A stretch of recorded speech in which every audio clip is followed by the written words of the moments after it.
you're not the first and last one.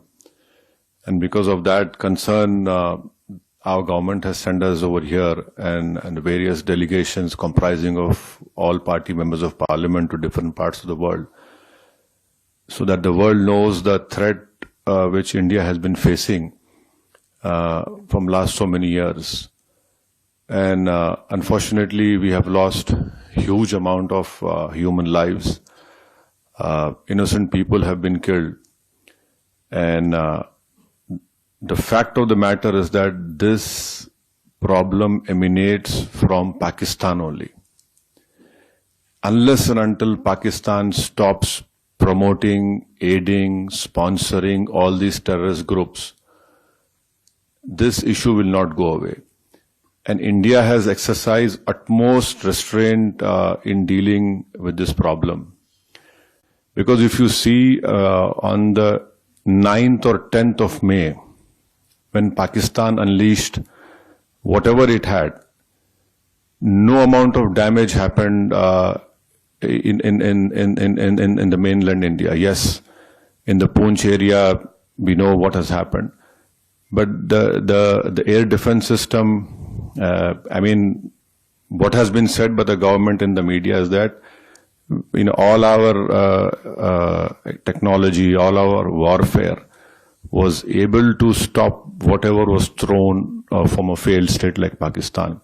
You're absolutely right, a bomb blast took place in Rameshwaram. Those culprits have been caught.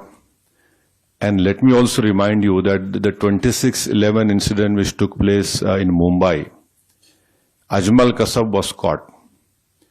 Ajmal Kasab was given all the due process of the law, wherein Ajmal Kasab went through all the legal process of our country, and ultimately the court gave him the punishment.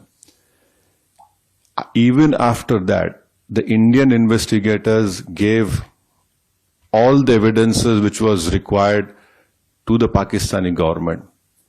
They had given proofs, audio recordings.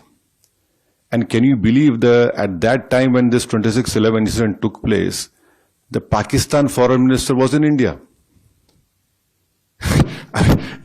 So this is a state which is not at all connected. It is not at all concerned about the safety and what the message that goes out. But unfortunately, because of Pakistan's intransigence, that trial didn't go further up. But when Bahrain was heading the FATF committee and Pakistan was put in the grey list, that trial proceeded. And after that, Pakistan came out of grey list.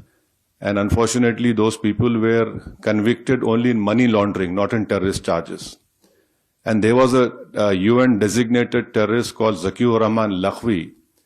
I don't know where in the world the prison system is such that Mr. Zakiur Rahman is a designated terrorist, and by being in prison, his wife gives birth to a child.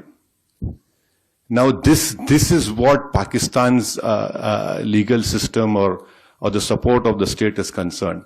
So I can only assure you, with all the responsibility, that our government has taken all the steps to protect the life and limb of every Indian, and this government has made very clear.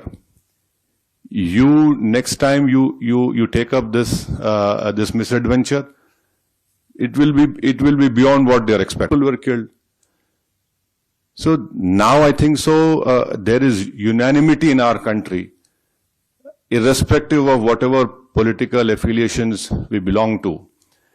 Yes, we have political differences, but when it comes to the integrity of our country, it is high time that the neighboring country understands. And I would hope and request that the Bahraini government would help us in bringing back Pakistan grey list of FATF. Because this money has been used to support those terrorists. And